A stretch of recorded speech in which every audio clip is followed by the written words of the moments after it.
presents Hollywood.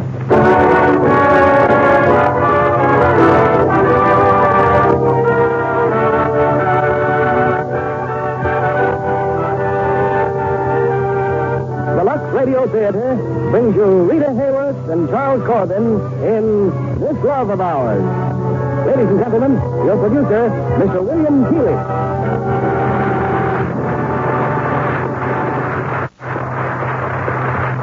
Greetings from Hollywood, ladies and gentlemen. Tonight's Lux Radio Theater presentation comes from the pen of one of the greatest modern playwrights, Luigi Pirandello. It is Universal's current hit, This Love of Ours, the provocative and moving story of a wife snatched from the brink of death to confront a husband who disowned her and a child who disbelieved her. Our stars who undertake to solve these problems are the talented and lovely Rita Hayworth and a new arresting personality, Charles Corbin, who appears tonight in a role that won him wide acclaim and promises a distinguished screen career. In arranging to present tonight's play, I visited Universal Pictures and talked with, among others, the studio's ace designer, Travis Banton.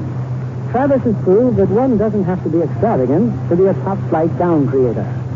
In searching for material for the wardrobe of This Love of Ours, Mr. Banton remembered dresses that he had created some years ago for two other Universal Pictures. He sprinted to the wardrobe department and there found the garments. They had only been worn 3 or 4 days and had been washed in Lux Flake after every wearing. He found them in excellent condition and the material as lovely as when it was first used. Well, I'm sure housewives are aware of the economy of using Lux Flake. But they'll be interested to know that Hollywood studios, using hundreds of thousands of dollars worth of costumes every year, confirm their judgment.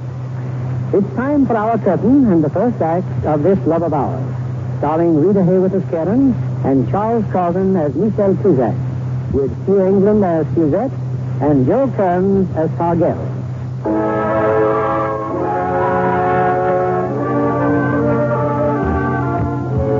It's a fine spring morning, and in the busy laboratory which adjoins his luxurious Connecticut home, Dr. Michel Cusack has given some final instructions. Dr. Cusack is about to go on a journey. Well, I guess that covers about everything, Andrews. Just be sure to run a daily check on the whole experiment series while I'm gone. You have to go to New York, Doctor? Chicago. Wherever it is, it's a cussed nuisance. You're not a traveling salesman, you're a research scientist. Why can't they come here? The medical convention? 600 doctors. 600, huh? Oh, that's very depressing. Yes. Now, hurry. You said you'd drive me to the station. Did I? Well, all right. I'll drive you to the station. I'll see you in front of the house. Goodbye, Daly, Summers. Goodbye, Doctor. Take care of yourself. And the guinea pig. Oh, we will, Doctor. Good luck. Thank you. Daddy, you better hurry. I'm coming, darling. Miss Tucker says you'll miss your train. I'll still a few minutes. Or are you anxious to get rid of me? Daddy. Oh, Daddy, don't ever say such a thing. I'm sorry, darling. Well, what shall I bring you from Chicago? Just yourself. Nothing special. You're very special. Thank you. Oh, where's your friend, Teddy? He's at home. Don't you like to play with him? Not while you're here. It's much nicer just having you to myself. But, darling, the world's full of people. It's full of strange people. Except Uncle Paul. And it's not good for a young lady to live alone. Uncle Paul promised to come for the weekend. Don't you like it this way, Daddy? Just being here with me and Miss Tucker? Of course, dear. But I have my work, and you have to live your whole life. Things to learn from others. Other people don't know nearly as much as you. I'll mention that to those husbands in Chicago. And I could never love other people as much as I love you. And her. And her. Daddy, you do have time, don't you? Of course I have. Her shrine looks so beautiful this morning. The flowers are in bloom, and the way the sunlight comes through the window. Oh, it's beautiful.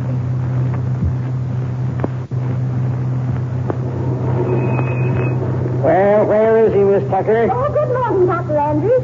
He's in back somewhere, saying goodbye to Suzette. You know, I'm glad Dr. Cusack's going away. The change will do him good. Do him good. Yes, new people, different scenery. You forget, Dr. Andrews, Dr. Cusack is still a young man. Young man, he's got everything he wants, hasn't he? Success, a wonderful laboratory, that kid of his. Don't try to fool me with that tone of voice. You're as fond of Suzette as I am. Oh, she's a good little girl, Tucker, but sometimes that child frightens me. Oh, you mean the shrine, the chapel? Yes, it's morbid. Morbid? To want a shrine built? A chapel in the memory of a dead mother? You think that's good? In Suzette's case, yes. She makes it very useful. Our mother died when she was only a baby. Suzette simply chooses this way to keep her memory alive. Careful, they're coming. Oh, no, I won't worry nearly as much, Daddy. I know Mother is looking out for you, too. Did it make you sad? No, darling, no. I got your bags, Doctor. Let's get it over with. Jump in, Suzette. I'm not going to the station. My father and I never say goodbye. Do you, Daddy? No, darling. Now, be a good girl. I'll send you a telegram as soon as I get there. All right, Daddy. I'll write you every day. And mind Miss Tucker. I will. Take good care of yourself. Bye, Daddy. Goodbye. Goodbye.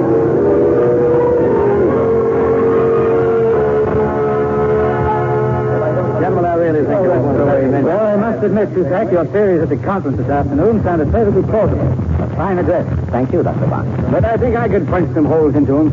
Why not punch me full of those tonight, Dr. Bailey, at my hotel? Suzette, I suppose to enjoy ourselves tonight. Recreation is good for doctors, too, you know. I wish I had time. Doctors should watch people behave when they're well, too. They'd know more what to do when they're ill. That's a rather difficult argument to refuse. Well, then, what do you say? The four of us. Dinner and 2 or 3 nightclubs. Well, how about the hotel? Oh, I know this sounds back to you. Follow me.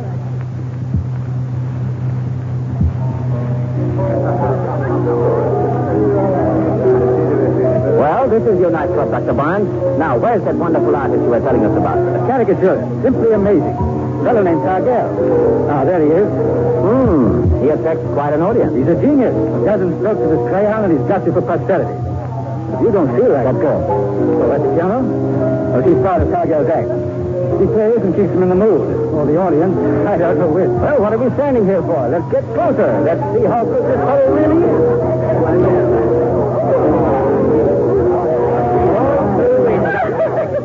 Why, you're so silly. Everybody's watching me. Madam, you are a model who would have delighted Rubens.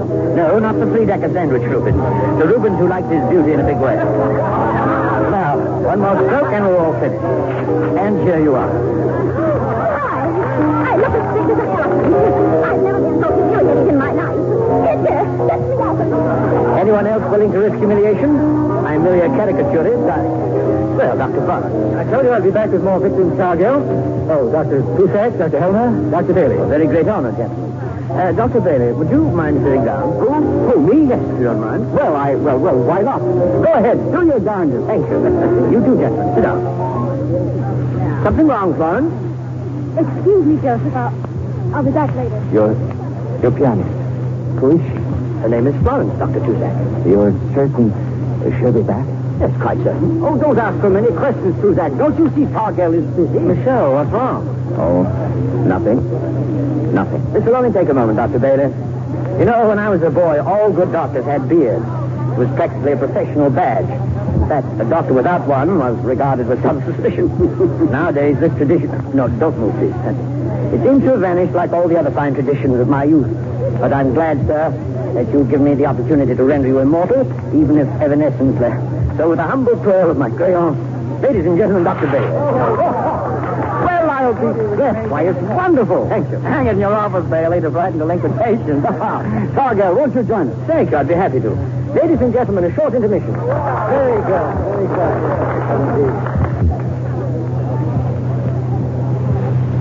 Dr. Cusack, you're staring again. Someone you know? Someone you...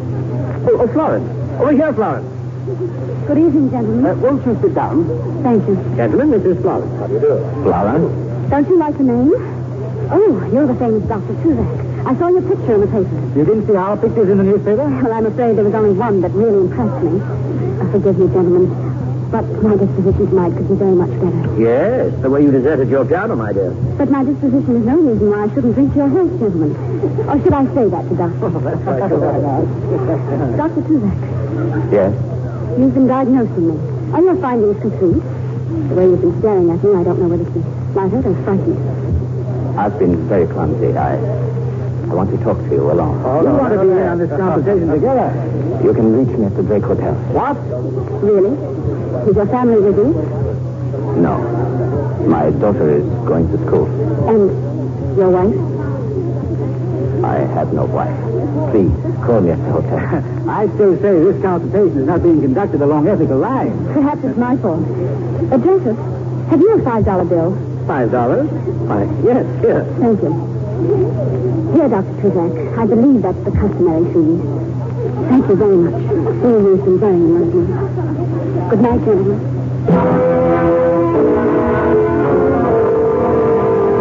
Hello, Cusack. Mr. Tiger, what is it? I'm sorry to wake you up, Doctor. About Florence? Yes, Doctor. She attempted to kill herself half an hour ago. Where is she? Central Hospital. Thank you. I'll be right over.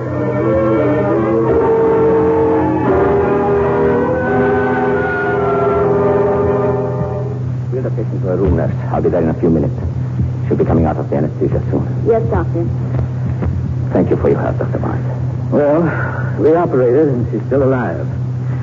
You know, it's almost as although all this was planned. A bullet in her heart and you remove it successfully. Thus far, yes. Proving what you've been telling us at the convention. Except this time, it wasn't a guinea pig you were working with. This is all very strange, Cusack. Is it? Yes. You knew this girl, didn't you? Last night at the cafe, that wasn't the first time you met her.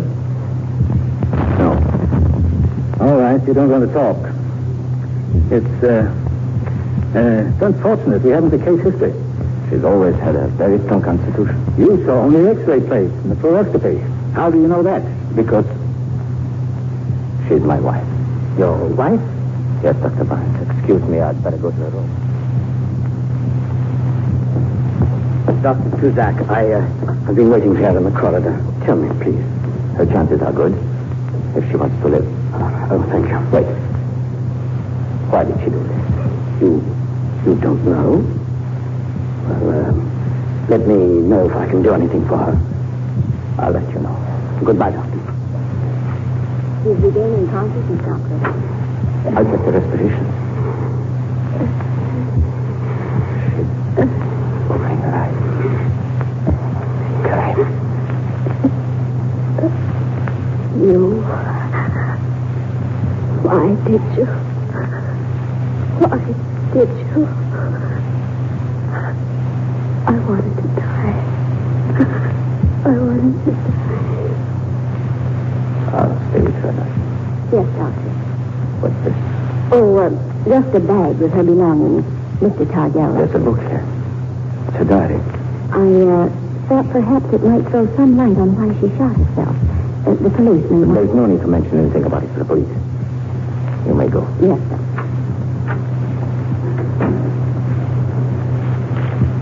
Her diary. Karen's diary.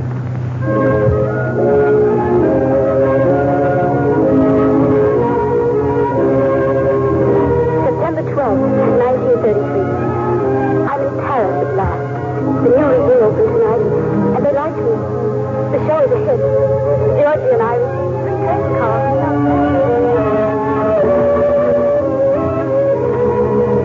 We played our 200th performance tonight, and something happened I'll never forget. On the way to the dressing room, I tripped and sprained my ankle. Of course, I'm out of the show, but what do I care? A young French doctor was called in. His name is Michel Cusack. Oh, very reserved and professional, but so good looking and charming. I'm sure my ankle is going to take weeks.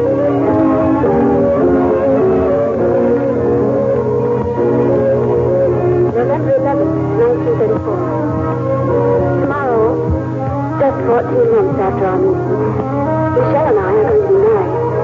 And after the ceremony, the whole cast is coming to our new apartment for a wedding party. And I'm happier than I've ever seen.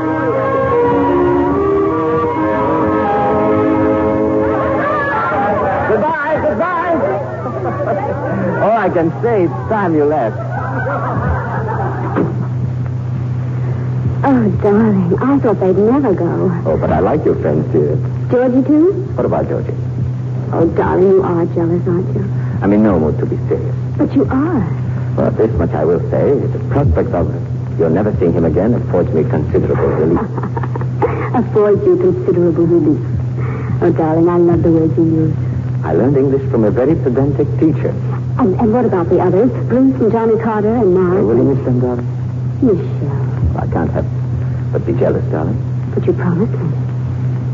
You're too beautiful. I love you, Michelle. Oh, don't you see? Georgie and the others, they're only... May I come in? Thank you very much. Georgie. I forgot to give you something. Rabbit's foot. Thank you. For luck.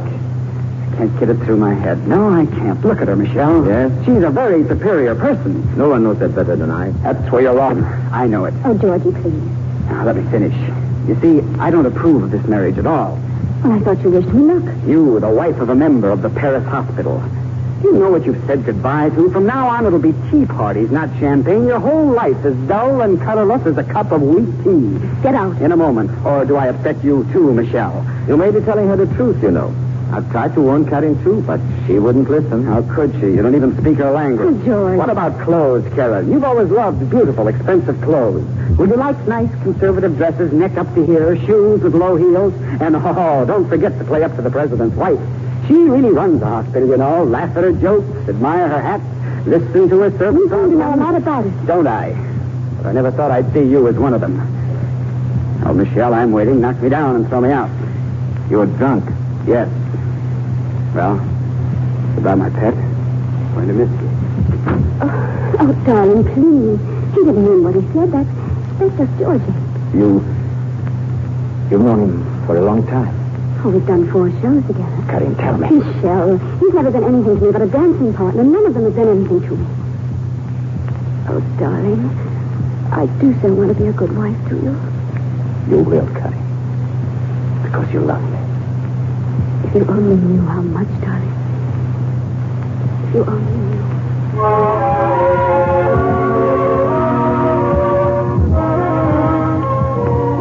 June the 5th, 1936. 2 weeks ago, our first child was born. Michelle has been variously happy. We're calling her Suzette.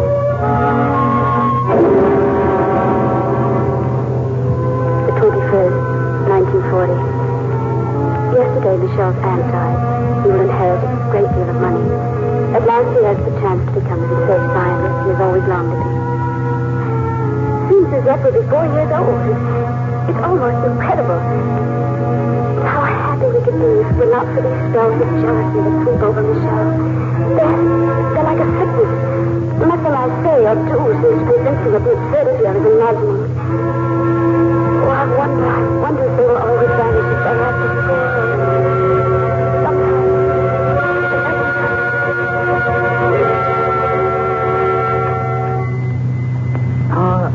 Good afternoon, Doctor. Bonjour, Chabon. The birthday cake ready? All ready, Doctor. And such a cake, the whites of 24 eggs. Oh, such a surprise for the little one. For my wife, too. She thinks I've forgotten all about today's birthday. Oh, Doctor, is that not Madame Toussaint crossing the street? My wife? How could it be? She's home with... What? Oh, yes, it is. I'll put the cake in the box, Doctor. Oh, look, Madame Giraud. She's going there again. Oh, I can't believe it. In broad daylight. Chabot. Coming. At least 3 times a week I see her go to that man's house and to think she's married. Who did you say her husband... Well, monsieur? I beg your pardon. Do you always listen in on people's conversation? Excuse me. Dr. Toussaint, the cake, the birthday cake. The roof made of sugar cookies. But one day a big storm came and blew the roof off and... Oh, Dr. Toussaint? Yes? Daddy. Hello, darling. Happy birthday. We're going to have a birthday party, Daddy. Lots of children are coming. In an hour. Yes, darling. Anna, Madame is out. Just for a little while, she said. Oh, I'm sure she did not expect you home so early. Anna's telling me a story. Each time, Anna has a different story. Each time. What do you mean? Oh, she only means... I didn't ask you. Suzette, do you see Anna often? Do you? Oh, yes, Daddy. Every afternoon when Mommy is gone, Anna comes from next door and tells me, Daddy, my hand, you're hurting my hand. Darling. I wouldn't hurt you for anything in the world. I'll be in the study. Michelle. Oh, darling, aren't you coming inside? I told you before. I'm busy. But, Michelle, you aren't busy. Oh, darling, your beautiful cake just came. Chabot brought it himself. He said you were there before, but you... Yes, I was there. And I heard all about your afternoon excursion. Not only did I hear it, I saw you go there with my own eyes. Oh, Michelle, I can explain all that. Darling, we have company. When we're alone, I'll talk. What makes you think I'll ever be alone again? Michelle, I'll guess. What of it? Everyone knows. Everyone but your husband. You even paid Anna to watch our child so you can go to him. Oh, my poor Michelle. Why must you bother to lie to me? I told you, everyone knows. Please, think of Suzette. Did you think of Suzette? Did you? You're not fit to be her mother. You're nothing but a... Now will you listen to me? Your guest. Perhaps you had better go to your guest.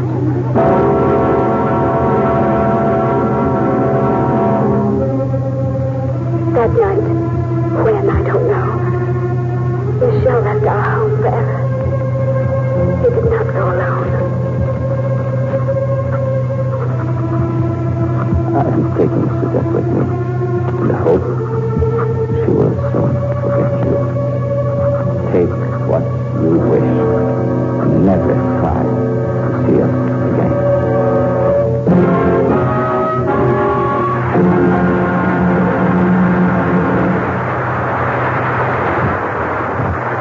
Act 2 of This Love of Ours, starring Rita Hayworth and Charles Corbin, will continue in a moment. What are you doing with that big tray, Libby? A balancing act? Well, if Deanna Durbin learned how to carry a tray full of dishes, I can too. What did she do that for? Well, she's a stage-struck waitress in her new picture because of him.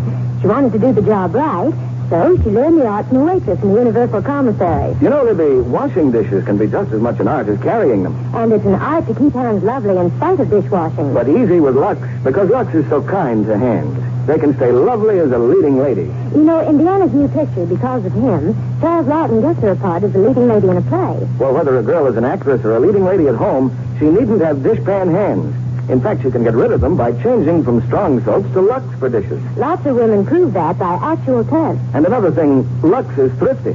Why, tests show that ounce for ounce, it washes up to twice as many dishes as any of 10 other leading soaps. That's important these days when soap is scarce. Lux goes so much further, it's worth waiting for. If you couldn't get Lux today, try again soon. Here's your producer, Mr. William Keeley. Act 2 of This Love of Ours, starring Rita Hayworth as Karen and Charles Corbin as Michel Tuzak.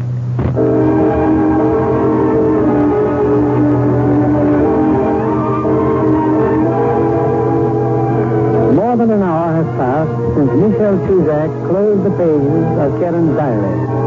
And for more than an hour, he has sat at her bedside, as still and unstirring as the girl he has dragged back from oblivion. He looks up now as Dr. Barnes comes in.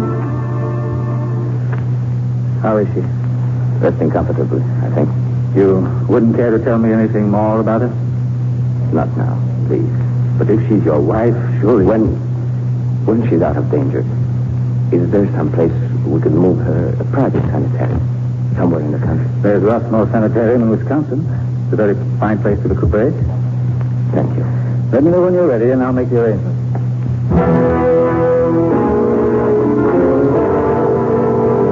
Rossmore Sanitarium. Carrie Hunter, please. Mr. Targell calling. Oh, yes, Mr. Targell. Miss Henry is out walking, but she left a message. Yes? She's leaving the sanitarium tomorrow. If you can call for her, she'll be ready about noon, cottage number 3. Okay, thank you. Tell her, please, that I'll be there.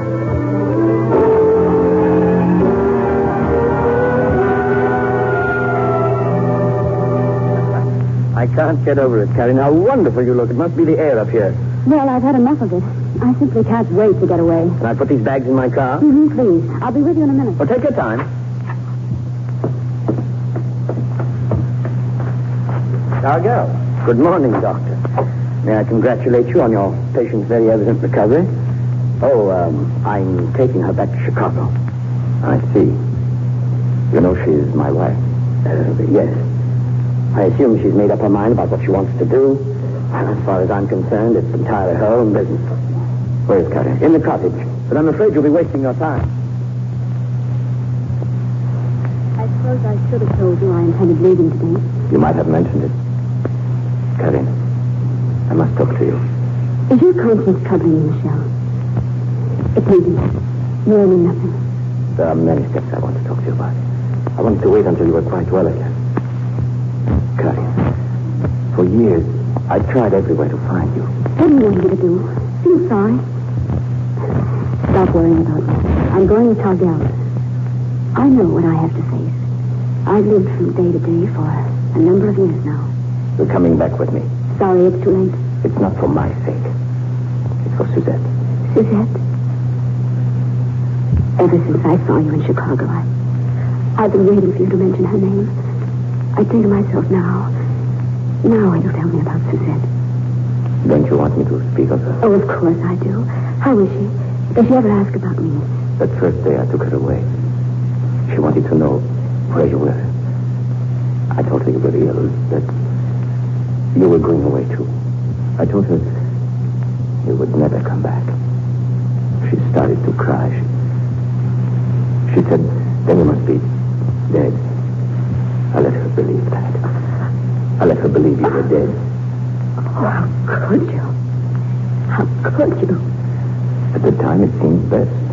She was too young to understand anything else. But she isn't too young now. Why haven't you told her the truth?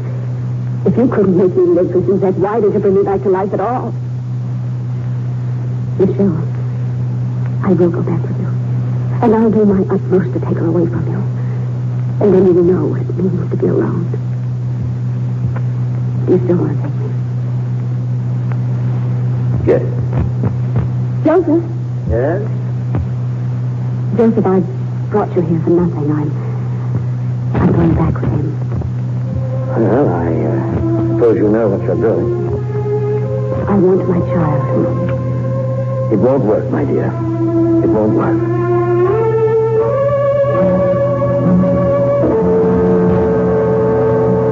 Well, the news has created quite a stir at home. How do you know? The conductor just gave me this telegram.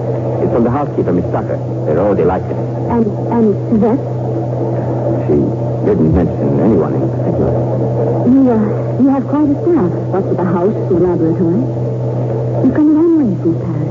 Karen, please let me tell you what happened. Why won't you let me explain? There's nothing you can explain. It's finished. Have you decided what we're going to tell Suzette? What we will tell is the truth. We're married. I never tried to get a divorce, and neither did you. We'll tell her that we knew each other for a long time. We met again and decided to get married. She will be a little shy at first. You must expect that. Yes. But when she's older and can understand, we can tell her everything. You say that so confidently. But you will never tell her. Never. Because you're afraid.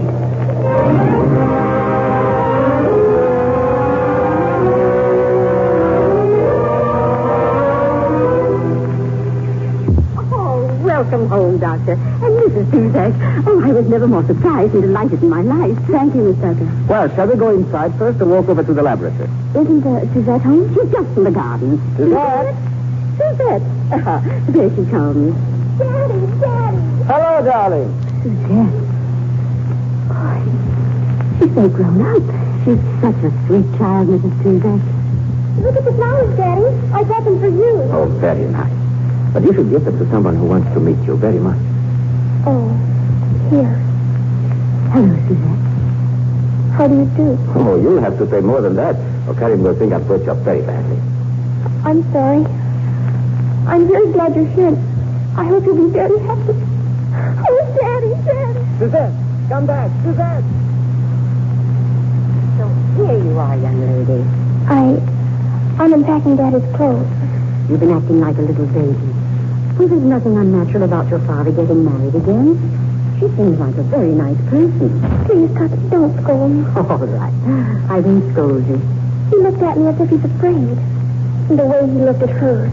He never looked that way at you or anybody. Well, of course not. Your father's not in love with me. Does he love her as much as he loves me? It's different, dear. Well, it's like that left shoe and that right shoe. They're both shoes, but they're different. But why does he... Now, you put the rest of his clothes away and then come downstairs, I'll see about dinner. Look, this newspaper. Why did Daddy keep an old newspaper in his suitcase and... Oh. What about an old newspaper, Oh, nothing. Cafe Entertainer shoots herself. Cafe Entertainer? It's her. And her picture. It's her.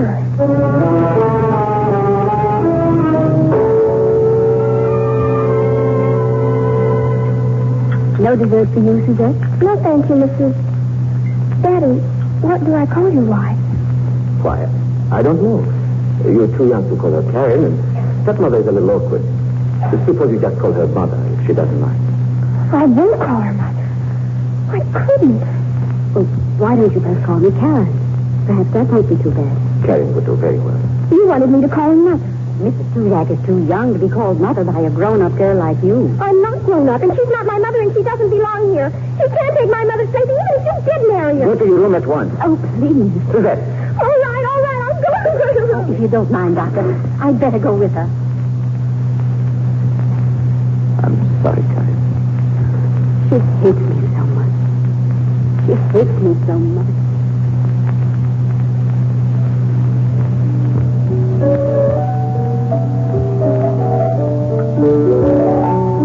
You play beautifully, Mrs. Suzette. We were talking about Suzette. Yes. You can't worry about her like this. She's hardly spoken a word for 2 days. Dr. Tuzak will know how to handle her.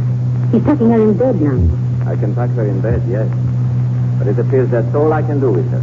Yes. Still the same. Yes? We must be patient with her. You see, Mrs. Suzette, she's lived here so long with only her father and me that your coming made it seem so different to her. Her mother's quite real to Suzette. She worships her like a saint. She used to carry on long conversations with her. I got her out of that, but now something I could do. Yes, I believe there is. What? You see, she has me for a refuge to comfort her and watch over her. I think it's better that I leave. Stop. Oh, no, please. You love her, too. Well, she wouldn't... We wouldn't want you to go. I'm older, Mrs. Suzak. I've had a lot of experience with these little savages. In time, when I'm gone, she'll come to you with her trouble. And that's bound to bring you closer together. I think you're right. I know I am. And later, when things are better, you should want me back. Oh, we will, of course. I'll leave early in the morning before she's awake. Not tomorrow. It's Suzette's birthday tomorrow. It's for the best. A child can have only one woman to mother her. And you, Mrs. Suzak, are the one to do that. Well, I think I'll do a little packing. Miss Tucker. Thank you. Thank you.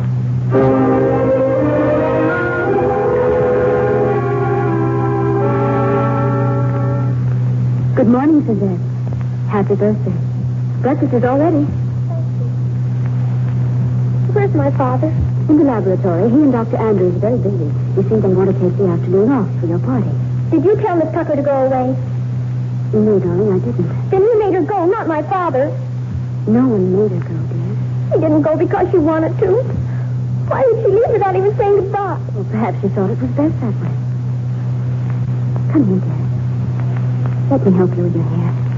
You know, when I was a little girl, my mother used to curl my hair around her finger and then draw it out just like this. Do you have to do my hair? No. No, I just thought you might like me to. Where are you going? Eat your breakfast. I'll be back later. You're going to tell my father. You're going to tell him I've been bad again. No one's bad around here. A little unkind. Not bad. I've talked to Suzette a dozen times. The only success we've had seems to be in upsetting each other. Now she blames me for sending Miss Tucker away. She doesn't mean to be cruel. She's What's just... that, Michelle? Back at the garden there? Oh, just something she fixed up with the help of the old gardener. But what is it? It's a shrine. She begged me to let her have a shrine to her mother. A shrine to me?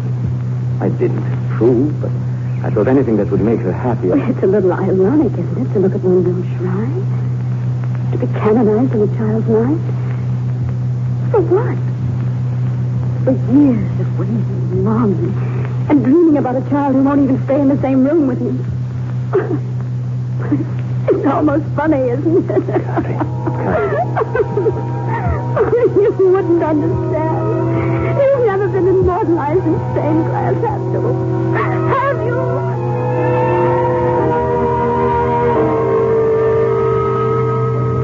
Suzette, I've been looking all over for you. What are you doing? Nothing. Just sitting here in the garden. Did you like your birthday present? Oh, yes, Daddy. Thank you very much. You know, you haven't been much like my little girl since I've come back. Oh, Daddy. Oh, I know, dear. You're unhappy. I hope you'll believe me when I tell you that I'm unhappy, too. And so is Curry. You'd imagine things would be a lot different than they are. We'd hope that we'd all be happier here than we'd ever remembered being. And we are not. What you are doing is wrong, darling. And yet, I know you think it's right. Karen only wants to love you. Daddy, don't say any more. I'm going to tell you a little story about her. Then you'll know her better. I know about her already. You know what? What was in the newspaper? There was a newspaper in your suitcase. It said she was an entertainer in a nightclub. Suzette. And that she tried to kill herself. Oh, I'm sorry you saw that. But don't you see that... And I'm sorry she's unhappy. But that doesn't give her any right to try to be my mother. Daddy, couldn't we get our bicycles and have lunch in town? Just you and I. Why don't we have lunch here? Because we might disturb them. Disturb whom? A friend come to visit Karen. He must be a very good friend the way she welcomed him. A very good friend. Well, then we must go in too and meet him. He's a funny man. He wanted to draw my picture right away. I think you'd like that. Come on, let's say hello to him. The house is beautiful, the grounds are beautiful, and I came to see you, Carrie. Tell me, has anyone told Suzette that she's your daughter? No, we haven't been able to yet, but... Isn't working out, is it? Well, things haven't gone perfectly, no, but how could they? It takes time. Now, what about you? You wrote me you had a new accompanist. One, I've had 3. They all play the piano, they all smile brightly at the audience, but there isn't a spark of life in their performances, or in mine. So, a week ago, I walked out. You see, I miss you, Karen. You sure? Karen, you don't belong here, and you know it. You have no right to say I'm not interested in my right to say it. It's the truth. All you've had is heartaches. I could have told you that, but I wanted you to find out for yourself. I've come to take you back.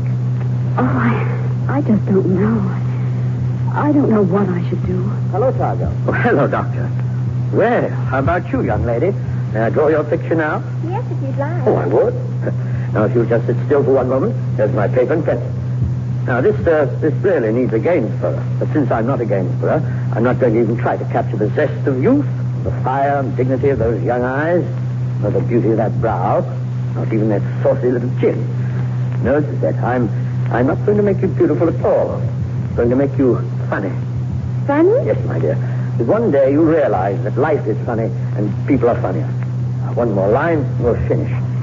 With the compliments of your humble servant. Oh. Disappointed? Do I really look like this, Daddy? Yes, this is how Mr. Targo sees you. Let me look again. Can you do one of my daddy? Only with the subject's permission. Please let him, Daddy. Well, after lunch, perhaps. But Corky, you wouldn't have to have Corky's permission, Mr. Targell. Who's Corky? My dog. Please, Mr. Targell, he's right outside. Why, by all means, we must do your dog. You know, Suzette, no one's had a dog. You know Did me. you hear, Michelle? She laughed. Yes, I heard. I want to tell you, I didn't ask Joseph to come here. I didn't know he was coming. I'm glad he came. I don't expect you to cut yourself off completely from your friend. Oh, listen. She seems to have taken to it. Oh, it's wonderful to see her happy. It's the first time I've heard her laugh since I came here. I don't know. I think she has some scheme, maybe. I don't care what scheme she has. For the first time, she seems happy, and that's enough for me. I won't have her continually hurting you. To feel like this is worth anything.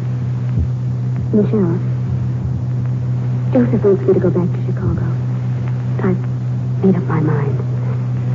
I'm going.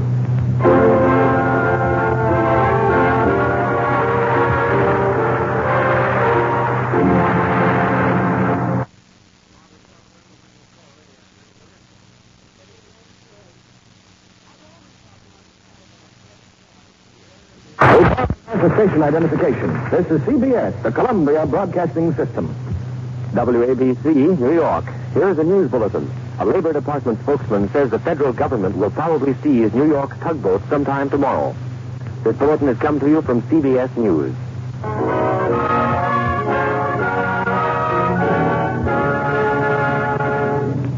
In a moment, our stars, Rita Hayworth and Charles Corben, will return in Act 3 of This Love of Ours. Tonight, we have as our guest a young lady responsible for many of those colorful, imaginative costumes that have dazzled moviegoers over the years. She is Miss Helen Rose, a designer at Metro Goldwyn Mayer Studios.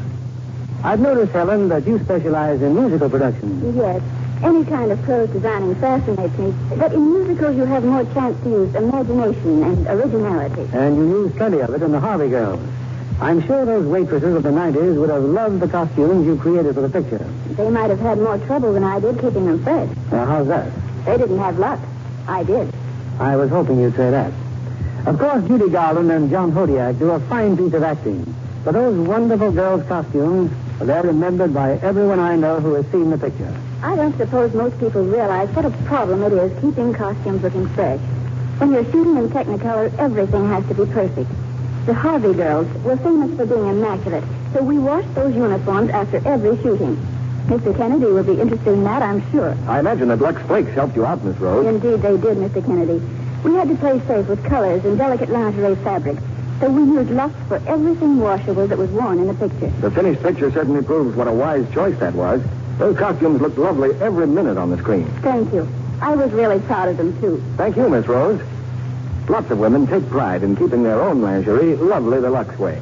Actual washing tests proved that strong soap, hot water, and rough handling make colors look faded and drab far too soon. Slips and nighties washed the Lux way stay lovely 3 times as long. Lux Care is thrifty care. That's especially important now when under things are hard to buy. Use enough Lux to get rich suds, but no more than you need. A little Lux goes a long way. Here's Mr. Keeley at the microphone. We hope you'll join us after the final curtain for a brief chat with tonight's stars. Here's the third act of This Love of Ours, starring Rita Hayworth as Karen and Charles Corgan as Michelle.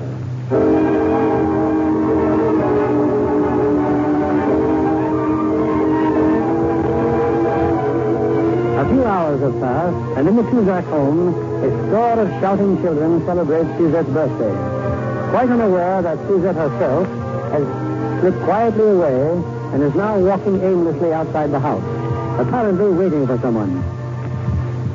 Suzette? Oh, yes, Daddy? Why aren't you inside, dear? Is something wrong? Oh, no, it's a lovely party. I'm waiting for Uncle Paul. Oh, well, so am I. Daddy, are you sure he's coming? He'll be here. I telephoned him early this morning. But why is he late? Uncle Paul always comes to my birthday, and he's never late. Suzette, did you ever mention Paul to Karen? Karen? Does Karen know Uncle Paul? She did, many years ago. I don't think she'd remember him anymore. I would like them to meet again. Daddy, Mr. Targell told us to draw a picture for me of my mother. I asked him to. Is that all right? Why, yes, of course, dear. Your young friends in there are keeping him very busy, though. I can tell him just what she looked like. I think he knows. How would Mr. Targell know? Because he's an artist. An artist has a great imagination. Now, come, it's time to cut the birthday cake. And don't worry, Uncle Paul will be there. Pictures now, but 10 minutes.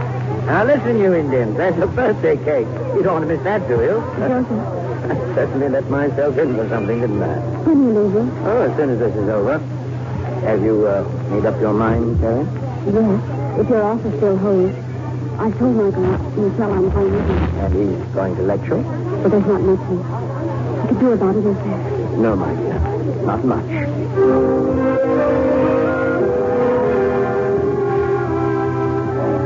Look, darling. Look who's here. Uncle Paul! Uncle Paul! Hello, darling. Happy birthday. I knew you wouldn't forget, but you're so late. Now, how could I forget my best girl's birthday? Here, with my very best wishes. A present. Oh, thank you. Well, open it. Open it. A bracelet. Oh, it's beautiful. Look, everybody, look. He gave it to me for Uncle Paul. And now he's going to play the piano for us, aren't you, Uncle Paul? Darling, give the men a chance to sit down. At least a chance to meet everyone. Well, Michelle, aren't you going to introduce me? Where is she, this new wife of yours? She went upstairs to her room. If you'll excuse me, I'll bring her right down. How do you do? Oh, Well, yes. Michelle. Where's Michelle? I don't know. After he came downstairs, he told me to wait for you here, alone. And you don't know. This is most embarrassing. I can't remember ever... Karen. No? Karen. Oh, your eyes. Yes, yes, but I should have known you immediately. I can't believe it. Didn't you know? Michelle didn't say anything about me. Nothing. Not even that he knew you. Knew me? Why, Michelle has been my best friend for years. What? Tell me what happened. What happened? Do you remember the day in Paris when you came to see me? You couldn't stay long. It was Suzette's birthday that day, too. Oh, so I remember. All these years I've been trying to forget. It happened about a week after that. I was playing the piano. I heard the doorbell ring. I thought my housekeeper would answer, so I just kept on playing. You know how much I wanted to be a good student. Heard a strange... I'm Dr. Tuzak. Does that mean anything to you? Why, yes, of course. You're Karen's husband. Won't you... Where is my wife? I'm sorry, Dr. Tuzak. I don't know. Where is my wife? No, I'll kill you. I'll kill you, Tracy. Let go of me. Let go of me. Where is she? Help, someone. Help. Help. Help. Oh, let him go. Let him go. He can't protect himself. He's blind. Blind. Blind? Oh, stop it. Stop it. Are you all right? Don't worry about me. I'll get out of my mind. It's a horrible mistake. Please, let me help you. It's nothing. Dr. Trusak, why isn't Karen coming anymore? What's happened? She went away. You see. I thought you didn't know. She used to come here 3 afternoons a week. She taught me how to play the piano. A good teacher. Very kind. Why don't you say something? Dr. Trusak? Dr. Trusak? He is gone, monsieur.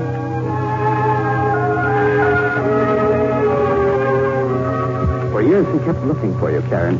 And all the while, as if I were his brother, he took care of me. He even brought me to America, to a specialist. They operated, and now I can see again. Yes, I found happiness, Karen. But Michel, all he could do was to keep looking for you. Oh, he tried to tell me, Paul, and I wouldn't listen. I wouldn't listen. But it's not too late. He's found you. You have him now. And Suzette. Suzette. Oh, it is too late.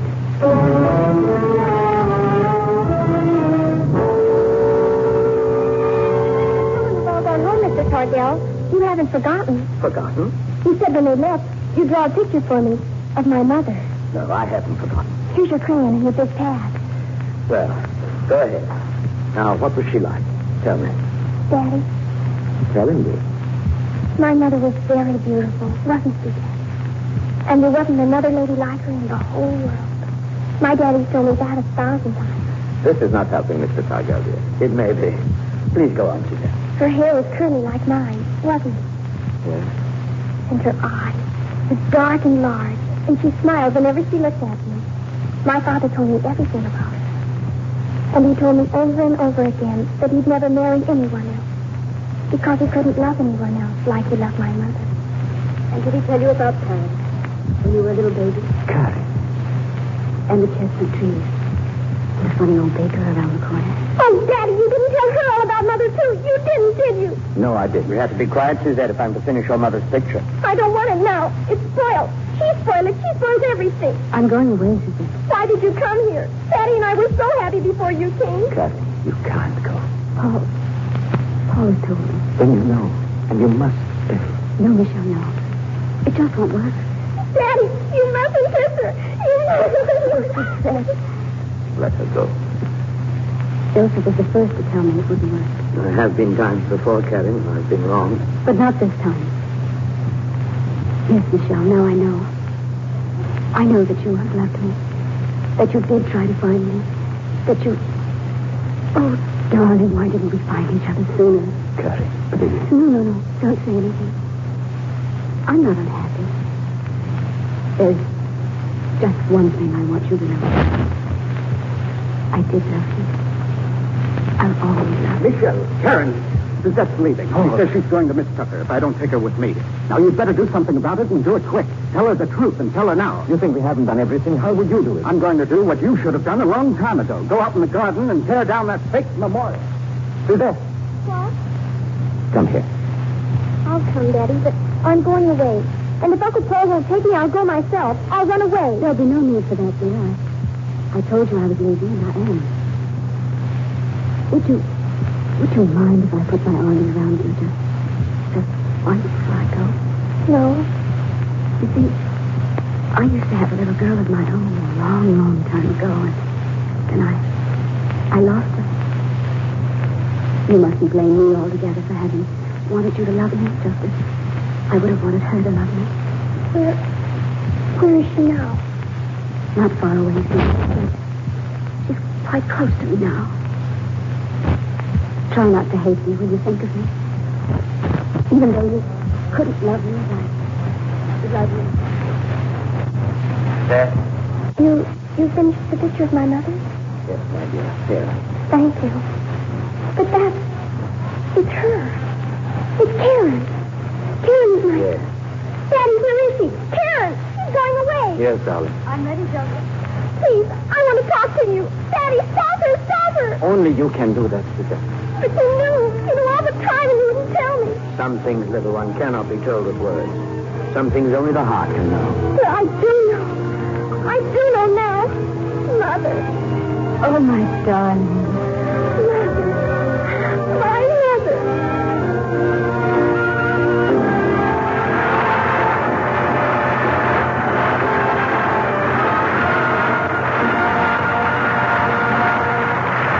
Our stars will return for their curtain calls in just a moment. Sally, do my old eyes deceive me, or are those nylons you're wearing? Why, yes, they are. Well, then why aren't you battered and bruised? They tell me there are near riots whenever nylons go on sale. Oh, I've had these since before the war. But they look wonderful. Well, of course, I've always loved them. Lots of girls have kept their pre-war nylons going that way. Now, there's Mrs. Linky of New York. She wrote us, I'm still wearing pre-war nylons. In August 1941, I was lucky enough to buy some, and I've just lived in them. Well, in fact, I've worn most of them ever since, and I still have some left.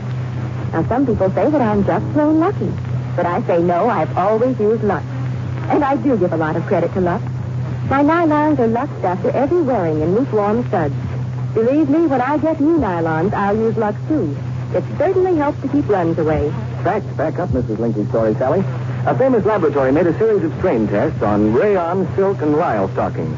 Proved that Lux cuts down runs over 50%. Then they tested nylon the same way and got amazing results, too. Identical stockings, washed with a strong soap or rubbed with a cake soap, pop runs quickly. So you see, you can get ever so much longer wear from stockings if you Lux them. You can be sure I'll keep on using Lux for rayons as well as for my new nylons. We return you now to William Keighley. Our spotlight turns on tonight's stars, Rita Hayworth and Charles Corbin, who return for their curtain calls and give us the chance to say how much we enjoyed their excellent performances. Well, Bill, you gave us a great supporting cast to work with. Especially little Sue England was with us in the picture. That reminds me of something I've wanted to say for some time. How much we appreciate the supporting cast who work with us on Lux from week to week. I know what you mean. They don't get any billing, but they do a faithful and superb job. Your supporting cast on Lux includes some pretty famous names in pictures, don't they, Bill? Yes, indeed. Leading men like Francis X. Bushman and Norman Field and Herb Rawlinson, who are in our cast tonight, by the way. They were all great stars in their day, and they're continuing that standard of fine acting in this theater. And don't I recognize from time to time such famous radio personalities as Eddie Marr, Tudor Marson, Joseph Kearns, and Bernie Shelton? And not to mention Charlie Field, who used to play with me years ago in repertoire. Well, Bill, probably no one outside the theater knows how important the supporting cast really is. Agreed. Charles, we're all of us looking forward to your next appearance on the screen. Thanks very much, Bill. I'm starting another picture soon with Melobra. I was over at Columbia the other day, Rita, and your boss, Harry Cohen, showed me your latest picture, Gilda. Confidentially, Bill. How was she? Well, if Rita weren't here, I could tell you she gives one of the finest performances you've ever seen on the screen. And Columbia Pictures can be justly proud of her. Thanks, Bill. I'm sorry I wasn't here to hear you say that. What do you have on Lux next Monday night, Bill? Next Monday night is another red-letter date for us because we're presenting one of the screen's most moving stories of devotion, love, and sacrifice with two of the finest stars we've ever brought together on this stage. It's Warner Brothers' great dramatic hit, Now Voyager, starring Betty Davis and Gregory Peck. I can see that your audience agrees you've got a great treat for next Monday, Bill. Good night. Good night, and our thanks to both of you.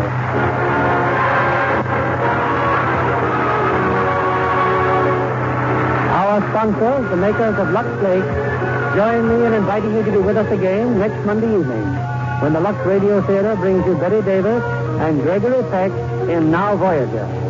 This is William Keighley saying good night to you from Hollywood.